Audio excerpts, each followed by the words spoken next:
Welcome to This is Sporta, a podcast brought to you by me. What's up, guys? I'm David. I'm expecting Coach Zach very soon, and we will get on to topics. First of all, Dope Hat, Valhalla Odin Stars purchased at the Clink Room, as always. Um, let's see. So, yeah, go to www.theclinkroom.com, purchase dope custom hats, designers. I'll put a link in. And it looks like Coach Zach is with us. Let's bring him on. What's up, man? How's it going? It's going, man. It's been a while. Yeah. A lot of stuff went down, and finally got this podcast up and running. And then kind of work happens, and then I started summer league hockey, which Nice. is pretty cool. So that's always fun. And Okay. I'm glad to have you on. I want you to be one of our regular hosts coming in and out and talking sports because I feel you have a lot to offer the show. Oh, I appreciate that. Thank you. Yeah, no problem. So let's get into it. You got your Dodgers hat on. Let's start with the big story right now with them, Trever Bauer. Mm-hmm. For those of you that don't know, sexual assault allegations going on with Trever here.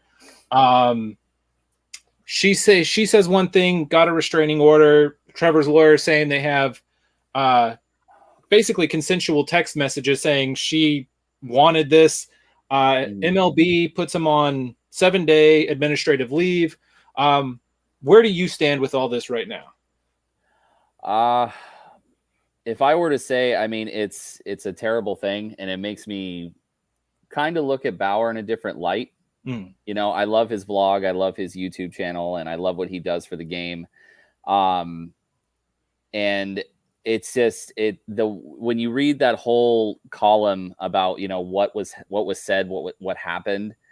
I mean, and now that he's taking leave, you know, and he's not trying to appeal it. It's obviously a very serious situation and what's going on. And if anybody is going through this, I highly encourage them to seek help. And but it's so graphic. Yeah. And that was the one thing when I read through the entire thing is that, I mean, it's so graphic to the point where I had to stop reading at one point. Okay. And I mean, I love that he's a part of the Dodgers. And, you know, if he was a part of my New York Mets, I mean, I would have, you know, loved it. But I mean, with this whole thing going on and he's going to miss his start on Sunday, it's unfortunate. But at the same time, this is way more serious. And I mean, where I stand with this whole thing is just I'm very conflicted at the moment and how I feel about it because it kind of grosses me out. Yeah. Thing. It's weird because it's the Dodgers didn't step in.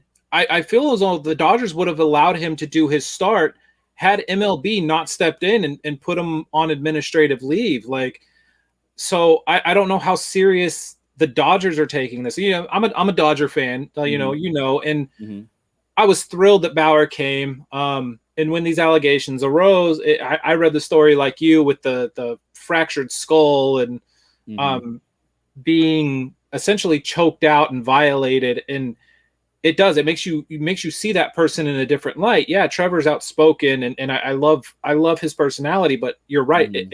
It makes you see him differently, and it makes me see the Dodgers differently that they didn't do something right away, that they almost, like I said, they were almost going to allow him to start. Had MLB not stepped in, I think he would have pitched when his day came around.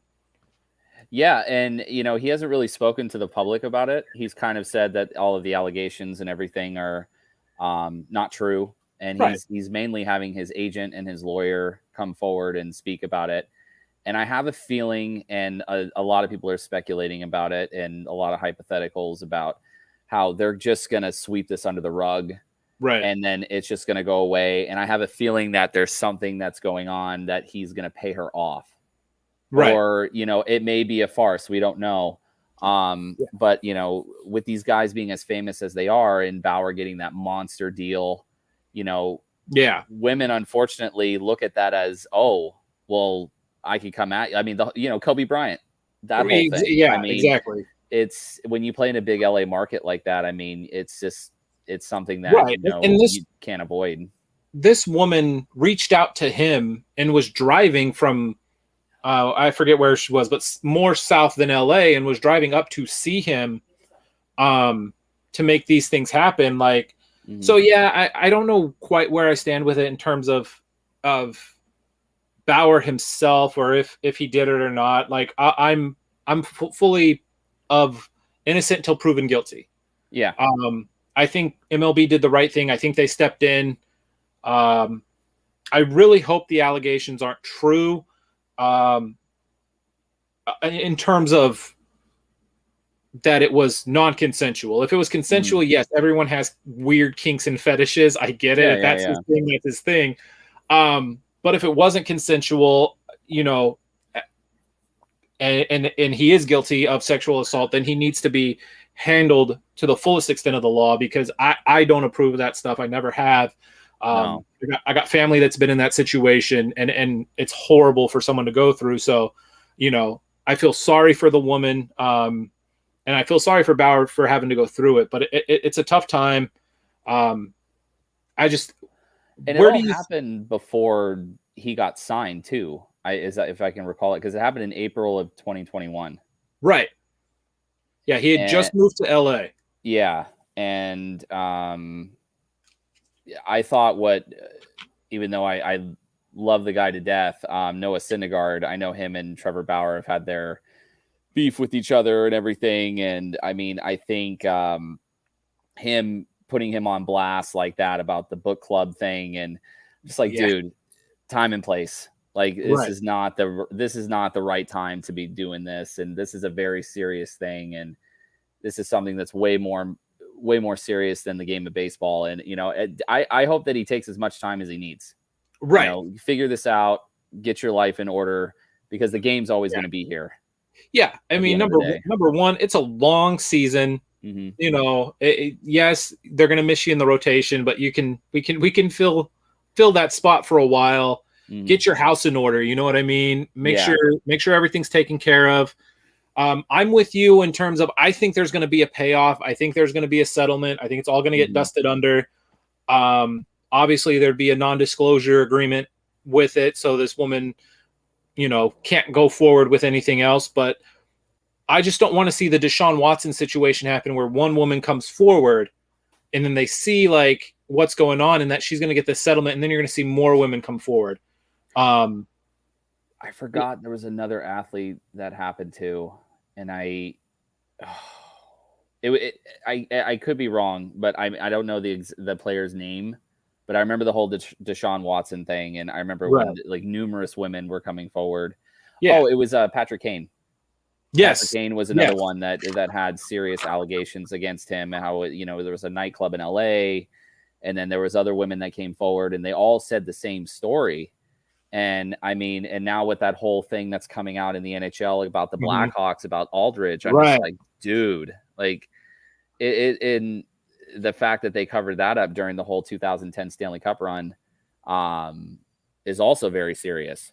Yeah. You know? So it's like everything's kind of just like coming to the surface at once, or in spurts this year. So it's crazy with the allegations being thrown around, and I mean, you mentioned the Blackhawks. That's something that it makes me wonder how high that actually goes up. That, you know, who knew, right? And Stan Bowman knew. I think he's the owner of the Blackhawks, and I mean, Mark Bergevin was he wasn't a part of the Canadiens yet, and he knew about it, and players came to the front office and told them about it, and they chose not to do anything because they said that it would have been $150,000 for them to hire a lawyer in order to deal with that in that moment right then and there. But then they ended up letting him go, and then he ended up molesting other players around the league. He actually got other jobs. And I have a feeling that what's going to be the end result of this is that most of those guys who knew are not going to ever work in the National Hockey League again. Oh, yeah, not at all. You know, and that's the thing that worries me about, you know, guys like, you know, Trever Bauer and everything. Yeah. Like he may get released. This may become very serious where he gets released, or, he may do some time. Like we just don't know. So right. Well, it is what it is. We will keep everyone updated as the story unfolds, but let's move into a less serious topic, but more fun. We were talking about hockey, the Stanley Cup final. The underdog Montreal Habs are now down 3-0 against the reigning champions Tampa Bay Lightning. What do you think of the Habs run? I mean, not just the year. They were horrible at the beginning of the year, right? They did what the Blues did. They fired their coach midseason, and they made a phenomenal run. What do you think of the Habs? Other than Carey Price, and I mean, Corey Perry has the experience, but he's not the player he once was. How are they doing this? I think they just got hot at the right time. I think they made the quality moves that they needed to make. And it's really funny because my wife and I were actually talking about this, is that it's basically the East versus the East in the finals. It's not the West versus the East because there's no conference. It's just, and it's funny how it says semifinalist. But the Habs, I mean, you look at their first round opponent, the Leafs, and the Leafs being the Leafs. I knew they blew that 3-1 lead and they forced it to game 7, and then Brendan Gallagher got the first goal. Right. I'm like, this team is just all heart. Like they don't have 3 or 4 guys getting paid $11 million a season. I think the most they're getting paid on their payroll is Carey Price. And I think that's like 10 million. Yeah. 10.5 or something like that. Yeah. It's something crazy. And I mean, he's kept him in it. I think that was also the difference maker against Vegas. Sorry about your Vegas Knights, by the way. Yeah, we'll get into that. Yeah. And I mean, I think when it boiled down to it, when they beat the Leafs, that just launched them, even though Winnipeg I knew they were just going to stomp Winnipeg, because I knew Winnipeg in the long stretch of things, if we had a regular season with regular divisions, regular conference, they wouldn't even have made the playoffs. I don't think they would have. And I just think the Montreal Canadiens, they're just that underdog story that I was hoping they would have, been those guys to overcome the Goliath, which is Tampa Bay. Right. They overcame Vegas. But I think at the end of the day, Vegas would have been a better matchup for Tampa Bay or Colorado. 100%. Yeah. Because when you watch Montreal and Tampa, like even tonight, I mean, it's you could just see the difference, the experience, the skill. It's varsity versus JV. It looks like they're bigger, stronger, faster. Yeah, more talent top to bottom. Mm-hmm. How they did the divisions this year. Everyone thought Canada was the weakest division, and I'm not gonna lie. Other than Edmonton, who choked away, and Toronto, who choked it away, I didn't see anyone else coming out and doing what they did. And Montreal, after that brutal Tavares incident, it was a complete accident. Yeah, you know what I mean. That took the air out of their sails. You could see that team from that point on just wasn't the same. They also lost. I think they lost Jake Muzzin. Too, on the back end, and that was a huge loss for them, because then they were relying on Morgan Riley to carry the load, and you could just see, and Toronto just hasn't been deep enough defensively. I mean, they tried Tyson Barrie the year before that didn't work out, and then they Morgan Riley is I think he's a free agent this year, or it might be the year after. And then they got Jake Muzzin, which was a very cheap pickup, but he's done great things there, and they love him in Toronto. But that team is just so injury prone. And when that whole thing, I watched that clip of when JT got hurt, and it was just such a freak accident. And even Perry's just like, I tried to get out of the way, and it just had to be him. Like, of all guys, it just had to be him. And I get that a lot of people don't like Corey Perry, and that was like, everyone who was a Corey Perry hater at that time was like, oh, he did that on purpose. You can literally see Corey Perry trying to jump to avoid him, and it's just the knee catches him. And it was a complete accident. Like, I feel bad for Perry having to go through that. because he doesn't know if he paralyzed the guy. Because if you watch the whole clip of Tavares, he's on his knees and then he kind of just falls back. Like that was hard brutal. to watch. That was brutal to watch. Yeah. Like even in first aid and classes that I've taken, if you're a trainer, you don't pick someone up like that and put them on. Like you tell them to lay down and stay down. I don't know what they were thinking at that time, because you could have seriously injured Tavares more than he already was. You know, but Montreal, people are going to say they got the break there. Cool. Like then the Scheifele incident, you know, on Evans. Yeah. Yeah. Again, not a dirty hit, a cheap hit. He was skating 200 feet to stop. The game was still in reach. There was still time left. I get it. I get why people were upset with it, but it was a clean hit. He stopped his stride about 3 or 4 steps back. He never left his feet until contact was made. I have nothing against the hit. I thought it was clean. He was trying to stop it. At that point, it's a 1-goal game. What did you think about that Scheifele hit? I'm mixed about it, because it's obvious that he was obviously trying to stop from the puck going in, because I think at that time they were down by 1, or I think it was 3-1. I could be wrong, but I mean, they could have been down by 2, but I think Scheifele was he just saw red. Right. And just went after Evans and he laid him out. And I mean, it was a clean hit, but it was definitely from a ref's, point of view and things that I've seen from coaching and playing. And I mean, it's clearly a charge. I mean, hands down, he obviously did not try to hold back or slow down or pull up. Like he did not pull up. And I mean, he was out for a while, but I mean, it was a good solid hit, but then it was obvious what Scheifele was trying to do. Right. And that's why I said it cheap, yes, not dirty. Again, like you said, I think a charge was the right call. I don't agree with the suspension. But again, Montreal wins and they go through. Their next opponent was Vegas, who had a very tough series against Minnesota. Minnesota has Vegas's number, and they've always played them tough.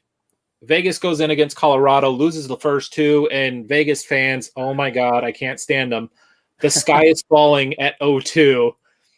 We come back, win the next 4. And I'm like, okay, cool. Everyone seems to be clicking. And then we face Montreal, and our top line just can't get going. Chandler Stevenson's out misses a couple games. Stone goes missing. Pacioretty can't put anything even close on Carey Price. William Karlsson was another one. Yeah. Like, and Karlsson was playmaking, but he wasn't being aggressive like we know he can be.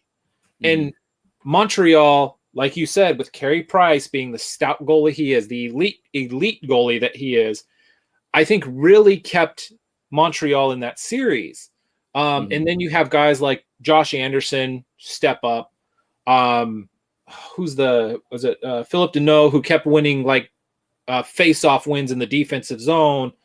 Like, and again, Vegas's line disappeared. Montreal wins in phenomenal fashion, 4-2. And now they're down 0-3 in the cup. And like we said, we see the difference of talent. I feel bad for Montreal and their fans getting this far only to have it not just snatched from them, but ran over and run away. Because I don't think they win a game. I think Tampa goes in and they clear it out in game 4 on Sunday and call game, set, and match, right? So with Tampa winning the bubble championship in a COVID-shortened season, do we put an asterisk on it? I mean, it's not really their fault. I mean, when I look at it, I mean, as much as I would love to, I mean, but I knew going into that playoffs, I'm like, Tampa Bay is the team that has a lot to prove. Right. And it reminds me so much, the Tampa Bay Lightning remind me so much of the Dodgers. Like they have all the pieces. They went through so much turmoil for a while. And the only true reason I can't stand Tampa Bay is because of Pat Maroon.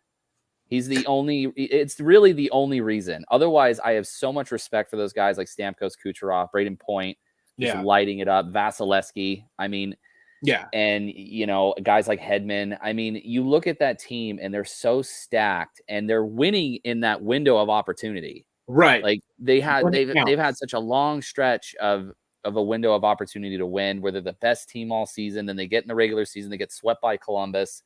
And then, they lose in the finals in 2015 to the Blackhawks. And, but I mean, you look at this Tampa Bay team, I mean, and they're just so good. You look at their power play unit, and that's why I think when Vegas fell apart against Montreal, I think Montreal at the end of the day, if it wasn't for the Marc-Andre Fleury mistake, I think Vegas would have went to the finals. Yeah. I think that was the shift in momentum, even though I know most of the stars didn't show up in that series, because even when Montreal, I think they went up like 3-0 in Vegas. I think it was game 5, game 6. And even then I still wasn't comfortable. I'm like, there's still a lot of game left. And to me, the difference maker was Carey Price.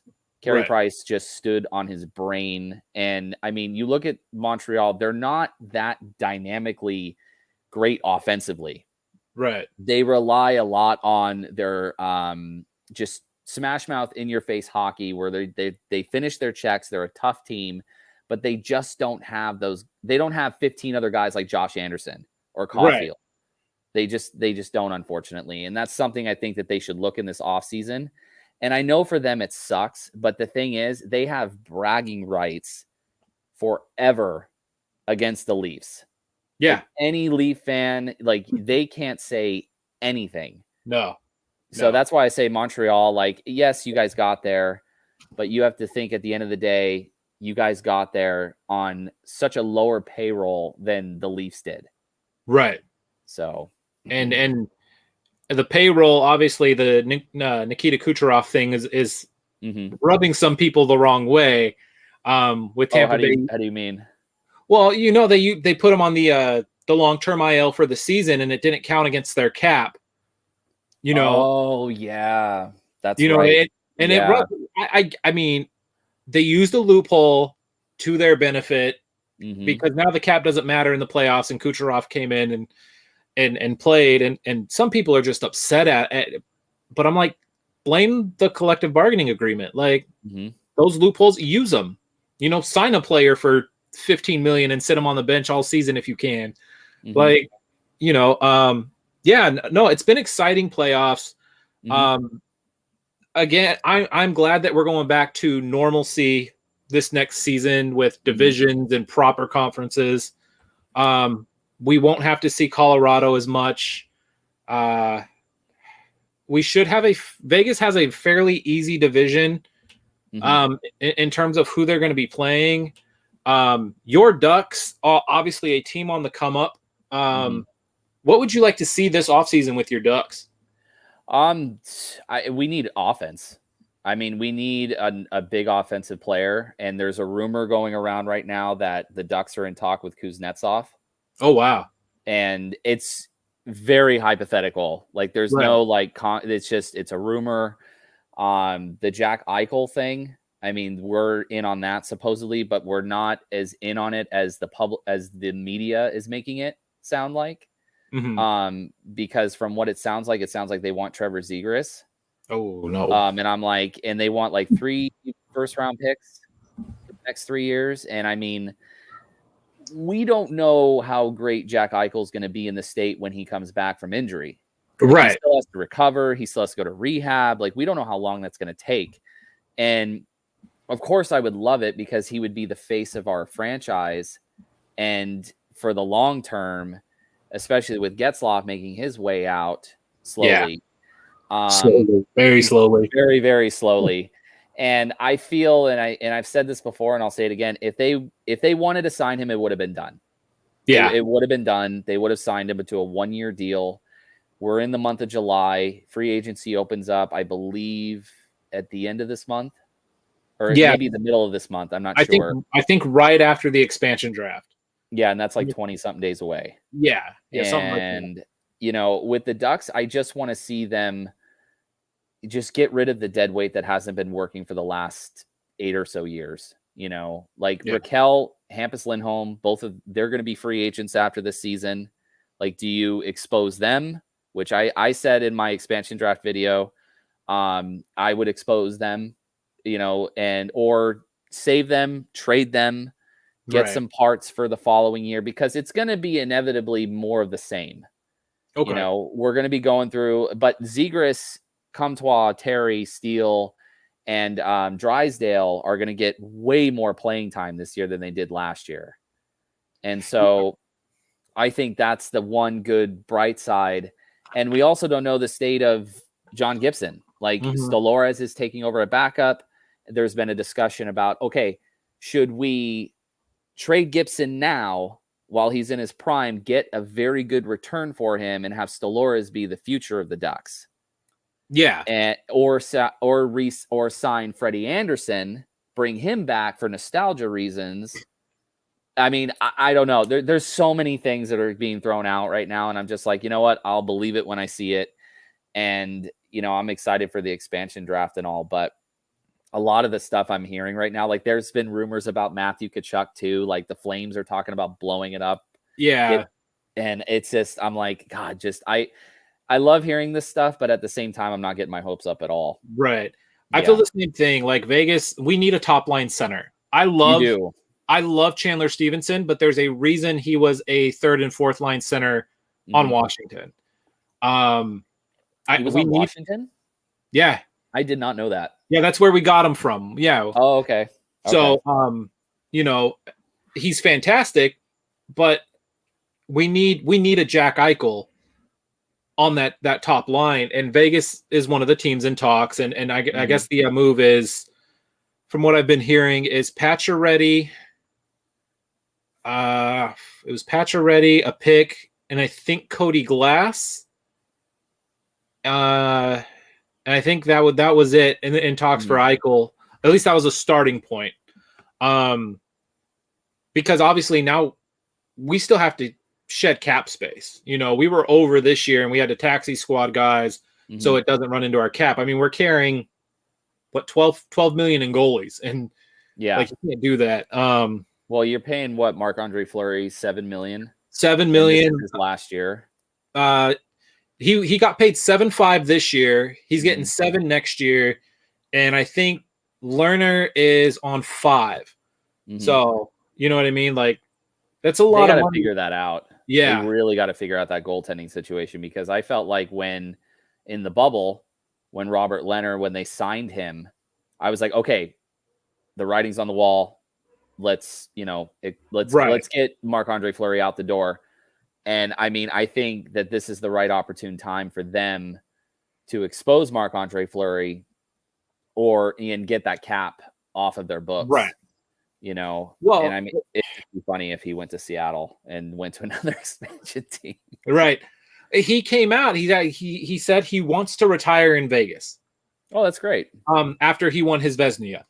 Yeah. So again, fantastic for him. I don't think he deserved it. I think Vasilevsky probably earned the Vezina. I was a bit surprised. I'm not going to lie. I was very surprised. I think it was more of a sentimental thing. But yeah, he said he wants to stay. Vegas is not in the draft, in the expansion draft. They're protected. And then, so I mean, the only way he could really go to Seattle is if they try to trade. And right now Seattle just doesn't have pieces, obviously, to trade. I'm torn. I like Flower. I like him. But Robin Lehner, I think, is a bit younger. We have a goalie in the system who just won goalie of the tournament for the juniors. I think we're set there essentially, and yeah, if we can get Fleury off the books, like that frees up $7 million. Again, I'd hate to see him go, but at the same time, he's getting towards the end though. Like, Vegas, when you really think about it, like he's won 3 cups. He's got a Vezina. Has he won any gold medals? I don't know if he has. I don't know. But he's been up for so many things. Like, he's done so much for the game. And he's a future Hall of Famer. Oh, Without a doubt. Yeah. I mean, I honestly, I wouldn't be surprised if Pittsburgh and Vegas retire his number. Right. I wouldn't be surprised at all. I think when it comes to Vegas and Marc-Andre Fleury, there's that sentimental thing. Obviously, Vegas's first season, the shooting, the run that they made. Fleury was such a brick wall for them and really helped that bunch of misfits go to the Stanley Cup Finals. And I think, honestly, if not for that save by Braden Holtby, that's a different series altogether.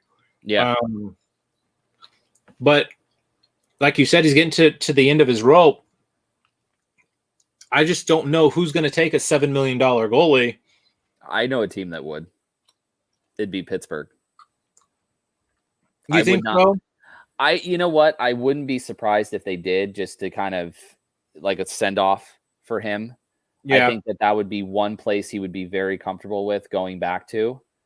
Because I know they're in desperate need of goaltending. Yeah, Yari is horrible. Oh my God. And I always said it was premature for them, to rely strictly on Matt Murray when he was there. And now he's a gong show in Ottawa. And when he signed that massive deal in Ottawa, I'm like, so you're just going for the money. You don't give a shit about winning. Right.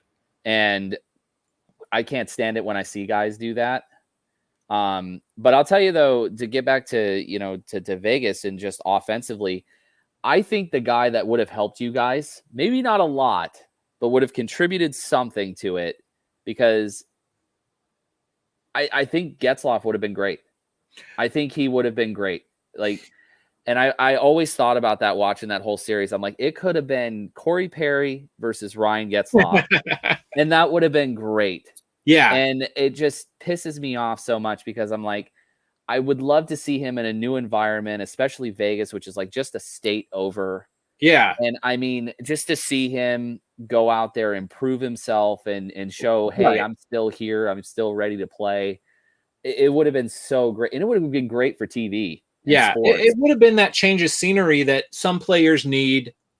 And Vegas obviously was one of the top 4 teams this year at the beginning of the season to challenge for the cup. And I think Getzlaf would have helped. I hear that Vegas turned it down because the Ducks wanted them to carry all the salary, and they just couldn't make that work. Oh, it was because of that? Oh, wow. See, I didn't read anything about that. They actually didn't disclose like what the deal was specifically. It was just, the deal wasn't good enough, because they put Getzlaf on blast for like a week after that. Yeah. And about, the deal just wasn't good enough for the team, and I was looking out for the team and everything. And I was always puzzled by that. I'm like, you're coming towards the end of your career. You're almost 36 years old, and you care about the organization, which I get, they've taken care of you, but you also got to look out for you. Right. And I want to win again. And this is a place that you could potentially do that.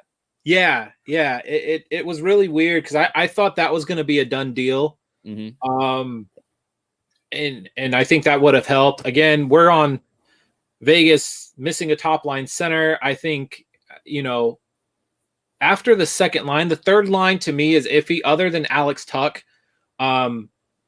Everyone below that just hasn't cemented their spot. I think Ryan Reeves needs to go. Was he hurt, or did they just scratch him every night? They scratched him. Okay. Well, you guys have him for what, 2 more years?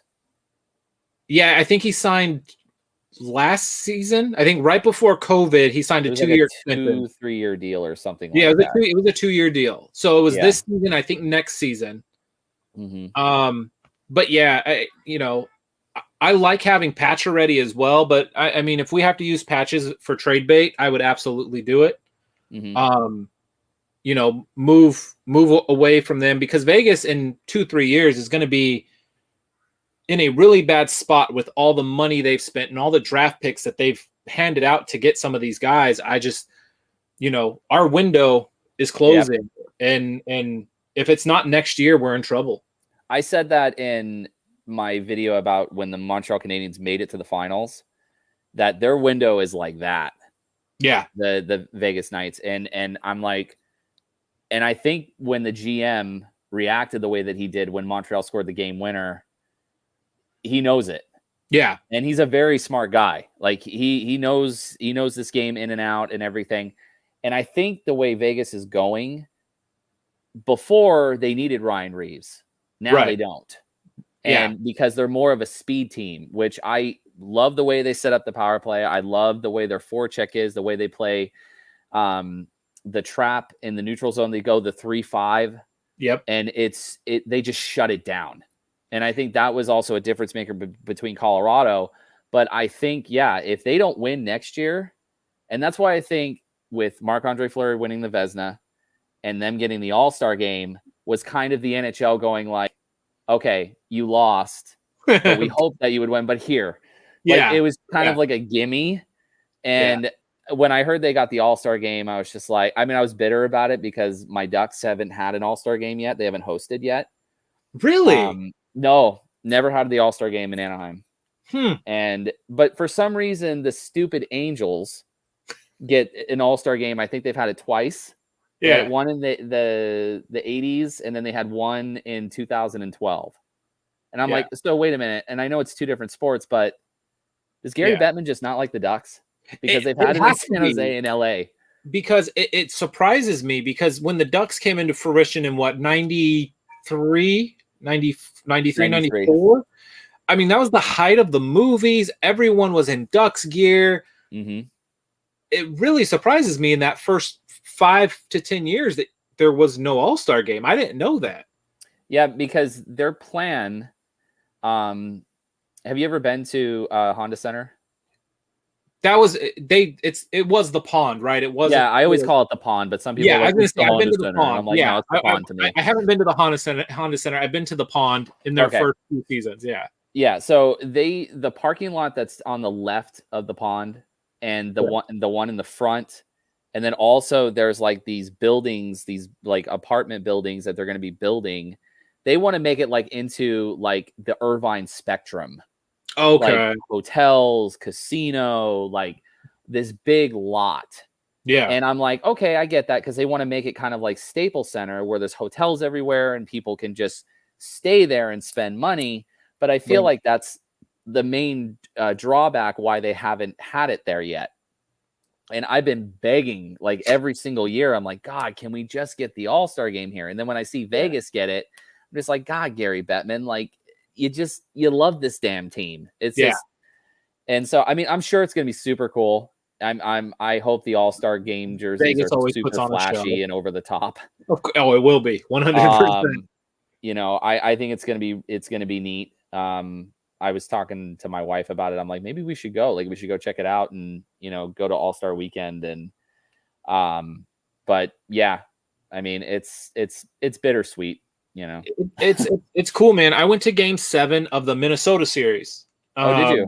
Nice. Oh yeah, I literally I went to a Mariners game Thursday night, flew out early Friday morning, went to the game, went back to my hotel, slept for like 2 hours, got on an early plane back, and had to be at work at Saturday. Quick turnaround. So. But Vegas has a nice little setup. It's all the hotels are there. They got a nice little walk to the stadium where bars are open, everything. It's fantastic. So the All-Star game is great. And Vegas puts on a show like no other. It's basically, I know you probably don't remember this, but the Vegas Knights, the way that they do their intro is very replicated to what the Ducks used to do. Right. They would bring down the Wild Wing mask. Yeah.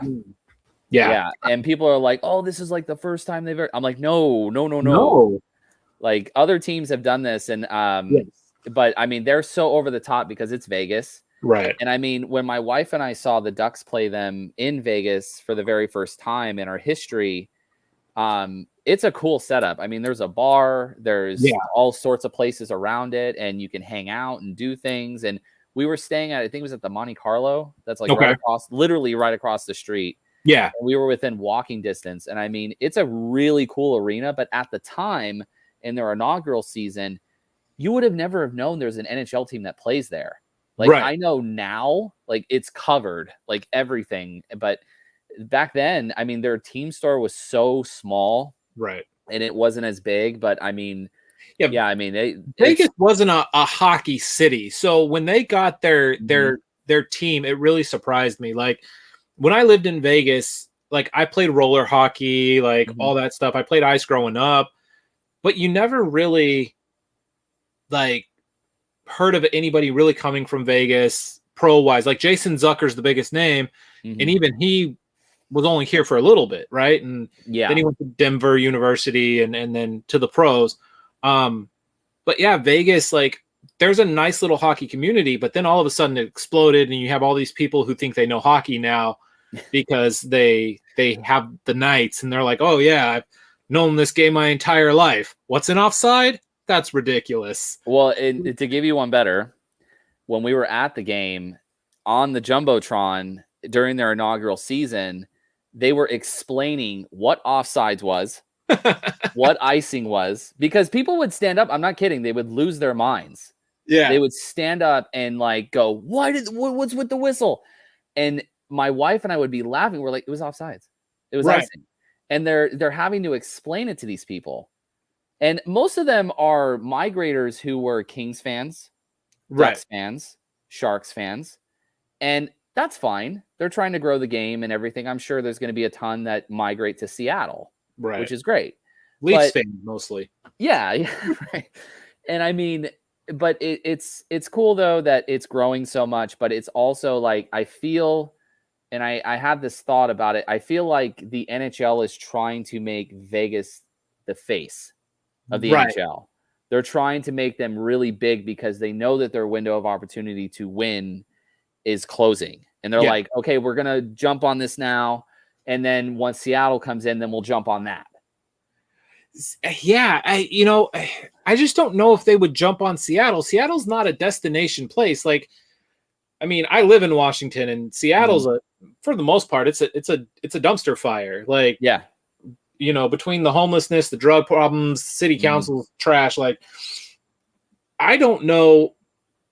Like, I know I'm not going to go watch a game in Seattle for a long time. Like, overpriced tickets, horrible parking, horrible transportation. Oh, is the parking really bad? It's at the old Key Arena. They didn't even get a new arena. They took the old basketball arena, tore it out from the inside out, and just kind of like redid it. And it's literally one-way traffic in and one-way traffic out in a horrible section of downtown.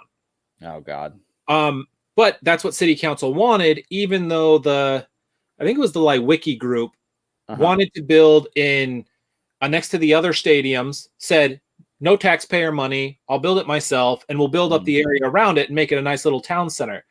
City council's like, no. We need people's tax money. We're going to go with this other guy and just redo the Key Arena.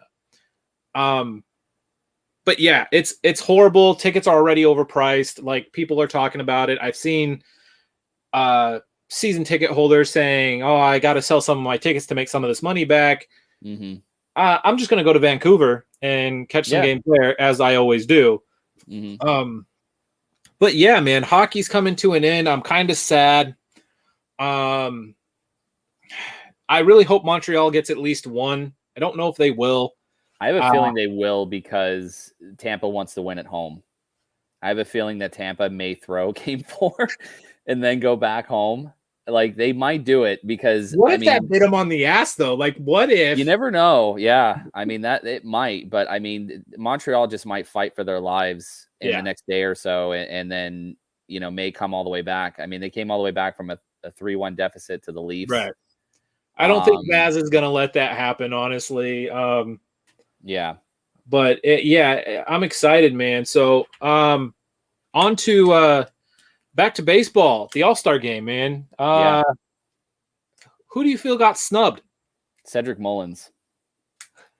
I feel like, as much, and I feel like Max Muncy.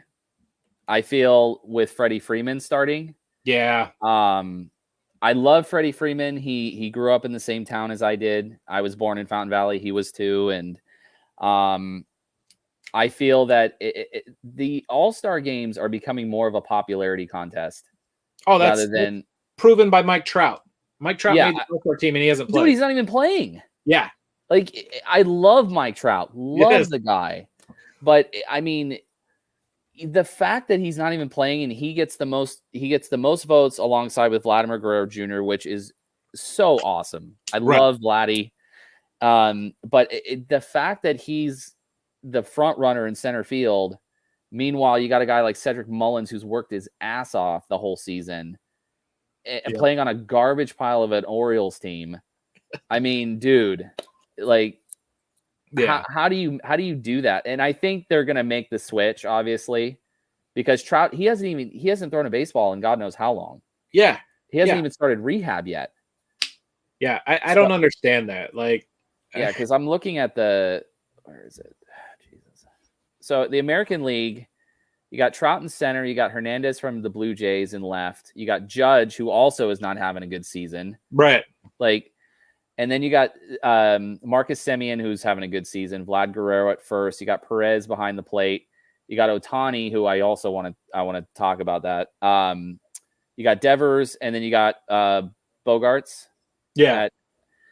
And then for the National League, you got Freeman at first, you got Frazier, and then you got Tatis, which he's been fighting injuries all year, but still hitting the crap out of the ball. Arenado, and then you got Buster Posey, and then Castellanos, who's awesome in Cincinnati. Like, so happy for him. Acuna Jr., another one fighting injuries, and then Jesse Winker gets that one. And I feel like they got that one right. Yeah. Like, dude, the guy is just – Cincinnati's been really surprising too. Like, baseball's been so exciting this year because teams are just coming out of the woodworks like the Giants, the Reds. And, I mean, I love seeing Atlanta suffer even though they beat my Mets last night. I just – oh, dude. Like, I tossed my phone across the room. I was so mad. That's a tough one, man. That 20 run put up, that's rough. I wasn't mad about that because I'm like, if anybody's going to do it to us, it's going to be the Braves because the Braves have made my life miserable for so many years.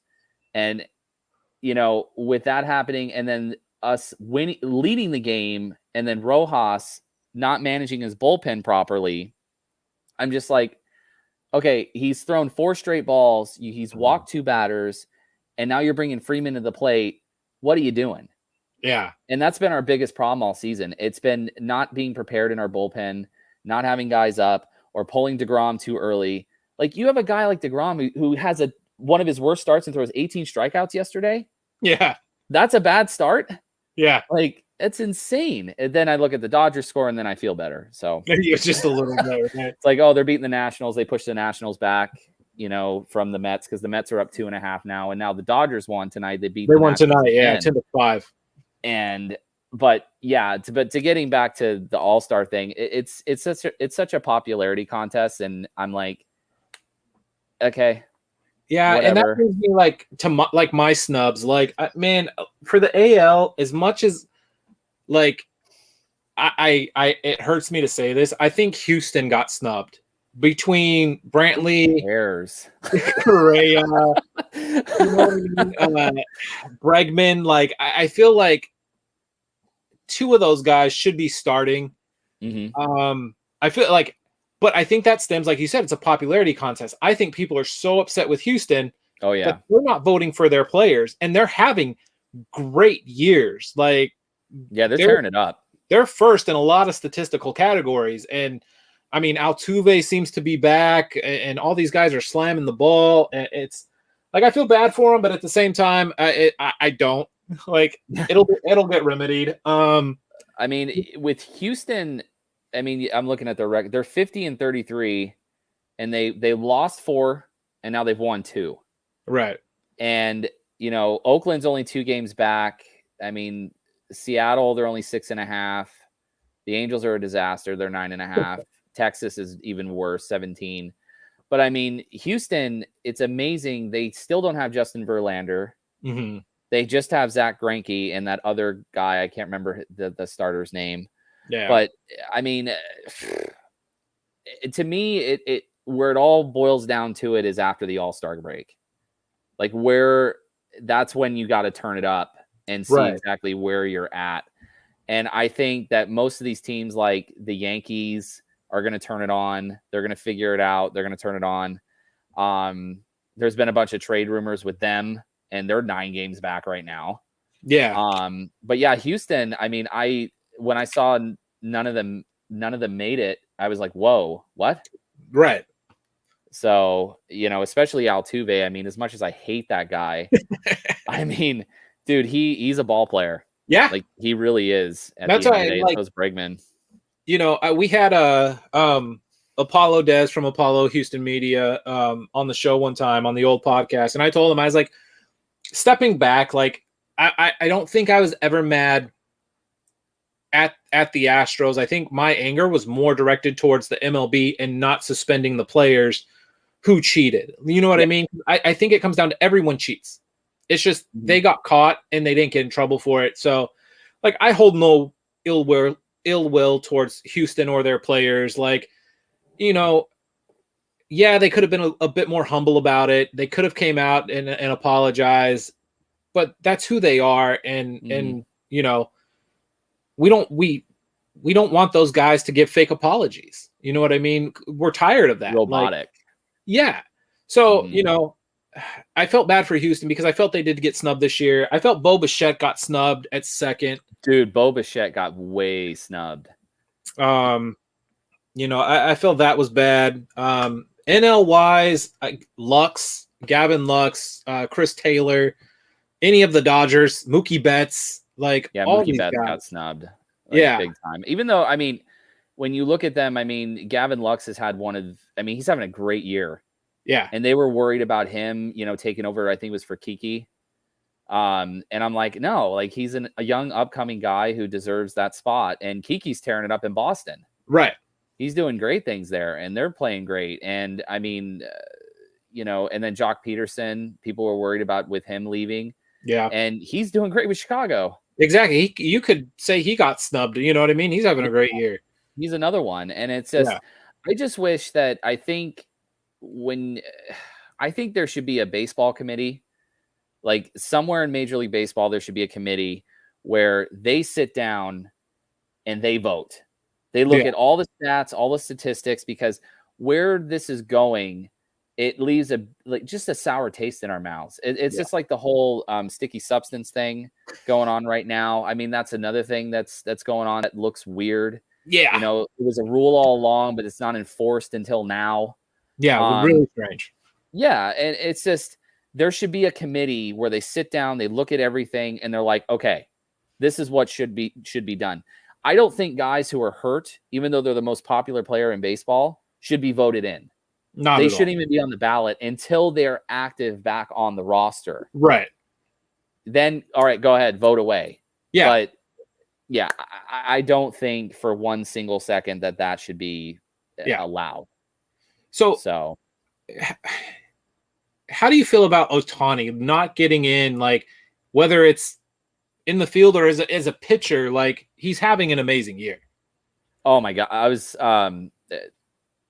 talking about this with my wife. They had a statistic, and I'm trying to pull it up right now. So, pitching comparison and hitting comparison to Babe Ruth at this time. So, he is right now, he's got a slugging percentage of .688, and Babe Ruth, and this is through 77 games. Okay. Babe Ruth only had .619 slugging percentage.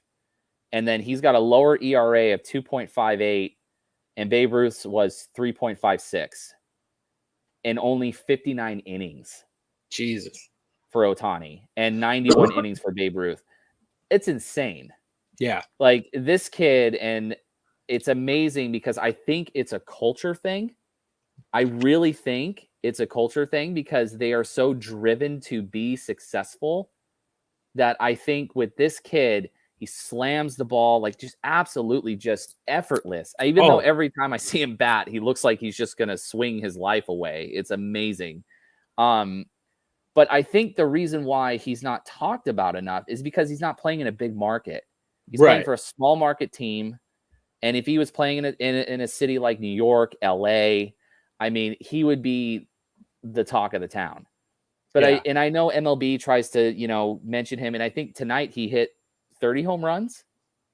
He hit another home run. It was just about as the podcast was about to start. Okay. It's either 29 or 30. Jeez. And he's amazing. Like I don't know what the pace is right now, but he could potentially break the single season home run record. Well, he could also be a Cy Young / MVP winner. Yeah. Like, I mean, now obviously, I think barring anything happening to DeGrom, NL Cy Young is locked up. You know what I mean? Yeah. For the next 5 years, DeGrom's going to be that winner. Like, I don't care what anyone says; he's phenomenal. But the AL in terms of pitching is so wide open. You could see Ohtani in the running for a Cy Young, and then the numbers he's putting up, you could easily put him in the running for MVP. Yeah. Especially if the Angels end up pulling off a wild card spot once Trout gets back. See, and I don't know if they have enough for that. Like hitting, they got it. You got David Fletcher, and you got Ohtani, you got Trout, and if Rendon comes back healthy, they need pitching.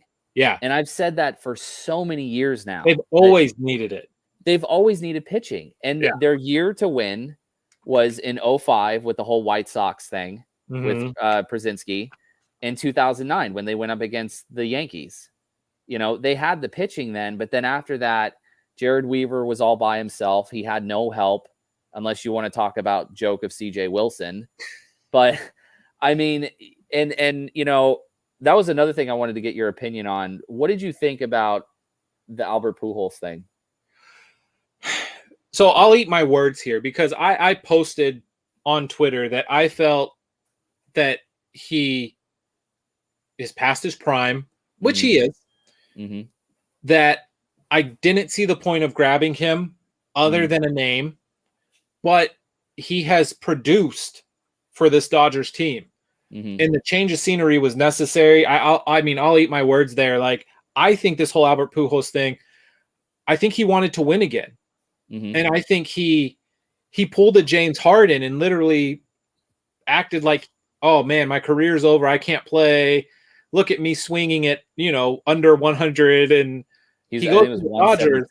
Yeah, he comes to the Dodgers and I think he's up at like 248 something, I think was the last time I saw. He legged out an infield single tonight. Like, you know what I mean? And like, I think it's good for the Dodgers. It was tough when it happened because I thought he was done. I thought the machine is broken. You know what I mean? Like, I didn't want him. I thought he was going to take up a roster spot. What are we doing? We need to find someone to replace Corey Seager if he leaves, with free agency. So, I'm glad he's there. I'm glad Pujols is producing. But I honestly thought he was on his way back to St. Louis. I thought so too, because my wife and I, we were out shopping, and when I got the alert that they released him, I was like, whoa. And there wasn't really much, like Artie Moreno never came out and said anything very much about it.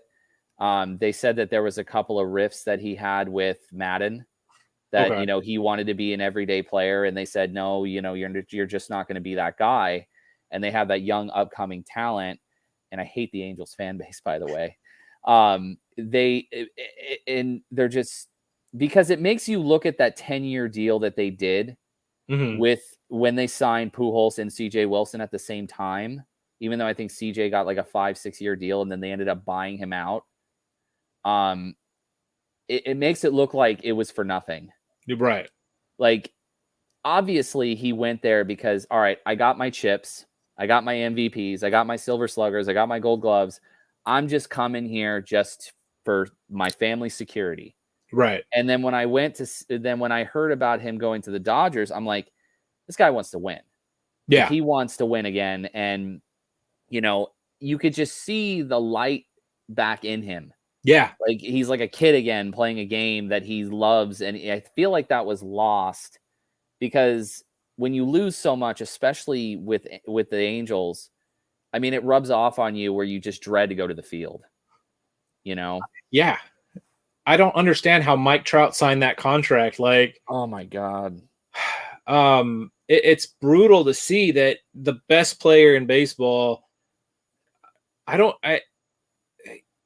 it almost makes me feel like he doesn't care about winning. Like he wanted the security of a 10-year deal with the contract. And like, man, you could have signed like Dodgers when they went after Bryce Harper, the 4-year 164. And then Bryce Harper could have came to the Dodgers, and who knows how we would have done with him. But Trout could have had that same deal. Like, go take a short-term deal on a contender and at least try to get that ring, man. Because unfortunately, these Angels, they're not going to be in the running anytime soon. No, because their owner refuses to go after pitching. He only wants to go, and it's been an ongoing track record for the Angels, right? And that's the biggest problem is that they trade away talent, and then they just throw them away. Yeah, like John Lackey is another one. Like, dude, he went on to win a World Series elsewhere. Scott Spezio, David Eckstein. I mean, those guys, they left, and then they ended up winning a World Series. I think it was in St. Louis. Yeah. And I mean, it's insane to me, the Troy Gloss, when they traded him, he went and won a World Series with St. Louis. It's just, and then I don't know if you remember this, but the Dallas McPherson thing, he was the young upcoming guy to take over for Troy Gloss because Troy Gloss was struggling. He struggled for a month, and then they let him go for some kid who never played in the majors. And then, dude, he was batting, I think it was $104. Jesus. Like, he was awful. And then you never heard about him again. Yeah. And they trade away all these guys who get them to great places, and then they just throw them away like they're nothing. And I feel like that's what they did to Pujols. Yeah. They just threw him away. And I'm like, that's the track record. And then Angels fans defend it. Yeah. They're like, yeah, but he's like batting like this. I'm like, dude, he's a Hall of Famer. Yeah. Like, you don't just throw away a guy like that because he's struggling right now. Maybe talk to him, get him in a room, talk to him, see what we can do for you. You know, you're coming into your final year, and it's just, it showed to me like that's what the Angels are. They're classless. They don't treat their players right. And Trout, I love that guy. And it's just, dude, you're not going to win there. Yeah. Yeah. And it's sad, man. And I hope he gets so fed up one of these days that he ends up requesting a trade. Yeah. And I can see that 3-4 years down the road after he realizes that this team isn't going to back him the way he thinks they will. Right. And, the same thing could be said for Ohtani. Yeah. Ohtani's not going to take that shit. No. Like, he's going to get fed up, and he's going to be like, all right, fine. Well, I'm going to go play for the freaking Yankees, or I'm going to go play for some contending team. Yeah. Because I'm not going to take this. And I don't know how long they signed him for. I'm not sure. Yeah, I'm not sure on that one. Usually with the international players, it tends to be like it's like a 3-year deal with like maybe a year or two player option, or team option, something like that. I know that's how the Mariners dealt with Yusei Kikuchi. Like his was a 3-year deal with a 2-year team option. Yeah. So I'm assuming Ohtani's kind of in that same mold, but yeah, man, that's tough. Like to have the face of baseball and to have two of the best players in the game on a team that isn't contending, but as you said, is a small market team. I mean, they're the Los Angeles Angels of Anaheim. Like, get out of here with that. Like, we know where they play. They're not in Los Angeles. But they're the original LA team. I've been told that many times. Yeah. The California Angels, like, yeah, okay. Sure. I mean, go back to California Angels. That was like the best logo. To me, that's like one of the best logos in baseball. Yeah. The CA. I mean, the CA, the California with the halo on it. Like, I like that one. Like, go back to that. And I just, the Angels, I remember reading an article about Artie Moreno, how he said he doesn't want poor people coming to his stadium. He's like, I don't want poor people coming to my stadium. I want people to come to my ballpark and spend money. And I'm like, okay, but you can keep that to yourself. You don't have to say that in the public eye. Right. But, like, what are you doing? And it just, to me, they made moves that I cannot wrap my head around. There's so many things that went wrong in that organization, and I feel that's the detriment and why their window to win, it's closed, it's done. Yeah. Like, unless they make some dramatic changes pitching wise, it's just never going to come. Right. Oh man. Man, we've gone over an hour now. I wasn't expecting that, man. Is there anything you want to talk about before we head off? No, I think we pretty much covered everything. I mean, I'm excited for 4th of July weekend, and you got plans? Just hanging out with the family, hanging out with our godson, and okay. Maybe Tampa lifts the cup this weekend. May happen. Yeah. And then I'll have to make a video about that. But baseball's fun to watch right now. I'll tell you that right now. Yeah. I like watch, like, I'm not a baseball fan till playoff time. I've said that before. Like, I'll pay attention to it. I just can't, I can't sit down and watch a 9-inning game unless I'm there live. But man, watching these pitchers get checked for the spider tack or any substance is hilarious. Well, especially Bauer getting his hand like dissected and being touched. I mean, that's crazy, to be honest. Yeah. And who was the pitcher that threw the fit and was like, he like threw his hat at the guy and like started pulling down his pants? Sergio Romo. Yeah. And I thought that was a bit much. I thought the way oh my God, why can't I remember? He pitches for Washington. I don't know what. Is it Max Scherzer? Yeah, I think it was Scherzer. Yeah, the way that Joe Girardi did that, I thought was way out of line. Yeah. Like, just because you go like this and you're touching your hair, that doesn't mean a damn thing. And then for him to stare him down on his way to the dugout, I'm like, dude, I totally get it. Yeah. I totally get it. There needs to be rules in place with this. Honestly, I think it almost needs to be like the NFL challenge rule. Like, you get 2 checks, like only 2. You don't get 3 checks a game, 4 checks a game, 5 checks a game. Like, you want the ump to check the guy, you throw your flag out there and say, go check that guy. Like, but you only get 2 of them. Yeah. They should have enforced this a long time ago, though. Yeah. Yeah. Or waited until next season. Yeah. And it's obvious the guys who were cheating, who were using foreign substance, like Garrett Cole, Garrett Richards came out publicly and said it. He didn't say he was cheating, but he's just like, I had to completely change what I was doing. The way I threw. I learned a new pitch on the fly. I'm like, dude, there's some things you say and some things you don't. Like, the Garrett Cole thing was my favorite. Like, I don't know how to answer that. I just don't think he was ready for it. I don't think that was a question he was ready for, to be honest. And then the Mariners pitcher got the suspension for it, even though he claimed it was like the rosin and sunscreen. Like, he had sunscreen on, and it was inside his glove, so it's not like he's reaching in there to grab it. You know what I mean? It was the rosin and a mix of sunscreen that was on his skin. So I'm assuming he was sweating. He plans on appealing, obviously, the 10-game suspension and everything. But if you're going to enforce that with the rosin, you're going to have to throw the rosin out of the game. I think they're going to. Like, you have to. Like, if people are putting sunscreen on during afternoon games so they don't get burned, and they're using the rosin, of course there's going to be some sort of substance when they sweat. Like, it's common sense. If you put water and rosin together, it makes a sticky substance. Right. So all you got to do is throw some water on your pitching hand or inside your glove, make it a little moist, and then go up to the rosin, touch it. I mean, I think they're going to outlaw rosin, or, I mean, let's face it. I mean, Rob Manfred is like the worst. Clueless. Like, I got to say, Bud Selig was a lot more like well in check than Rob Manfred is, because Rob Manfred, I feel, just with the way he came into baseball and with this, I'm like, you're having guys change mid-season. Yeah.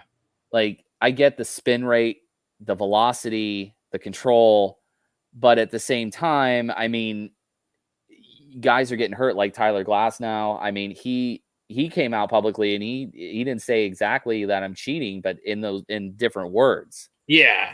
I feel baseball needs like a kick in the pants, man. Like, between all the shutouts this year and no hitters and stuff like that, like, I'm all for, hey man, if these players want to juice up with steroids to go against these pitchers with their spider tack, like, go for it. You know what I mean? Like, I miss the days of Bonds and Sosa and McGuire just hammering the ball out of the park. Like, to me, like I said, I can't watch a 2-0 game. Like, I need excitement, like, which is weird to say because I love soccer, and it's soccer is probably one of the most boring sports to most people. But it's I can't sit there and watch. But when McGuire was up and Bonds was up and Sosa was up, like, man, I could watch those games all day. That's what got me into baseball. Yeah. When Sammy Sosa and Mark McGuire were going for it, that, and the thing I didn't know about, did you watch that documentary on ESPN about? No, I missed that one. You should watch. It's still on there. I think it's on YouTube or something. I didn't know how close Griffey was to Sosa in that race. Yeah. He was actually really close, but he got hurt. And it could have been Griffey and McGuire, but then, it ended up being Sosa and McGuire. But that's what inevitably got me into baseball. I mean, watching the Fenway Park Home Run Derby in '99, where he was just launching them over the monster. And, then watching the '98 Home Run Derby between Griffey and McGuire. I mean, that's what inevitably brought baseball back because of the strike. Right. And, and then Barry Bonds, blowing up like a cartoon character. I mean, but dude, to me, until this day, nobody has the hand-eye coordination that guy had. No. Nobody. He's a Hall of Famer before anything. Like, and he's never tested positive, so I'll say that, and I will contend to that. I think as much as people want to say he was on it, I mean, and yes, it looks like he was, you're innocent until proven guilty, and he was never proven guilty, unlike A-Rod and Palmeiro and all these guys who denied it and then got caught. That was a guy, not A-Rod. A-Rod was obvious. Right. Especially in 2009 when he just blew up. Not like size-wise, but he was just, his hand-eye was the best I've ever seen. Like, I remember going to many Angels and Yankees games that year, and he was just launching them out of Angel Stadium. And but Palmeiro was one that I was like, what? Yeah. Like, he was a rando one. Yeah. So, but yeah, I mean, and I got to say, I mean, Jose Canseco's a scumbag. I mean, to come out and just completely oust these guys because he didn't get his way. And, and then McGuire came out on that documentary and said, look, I lied because I was trying to get a job in baseball. Okay.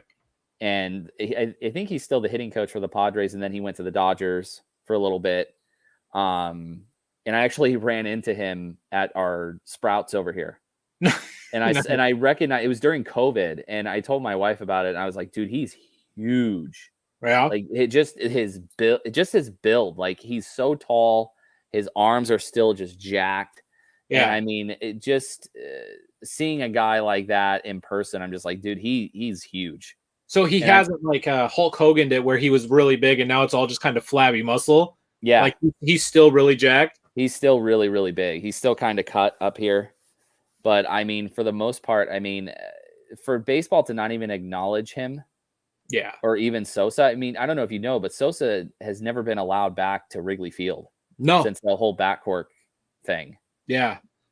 And with Barry Bonds, I don't appreciate Major League Baseball completely ghosting him, especially with him doing as much as he did, even though he was a diva.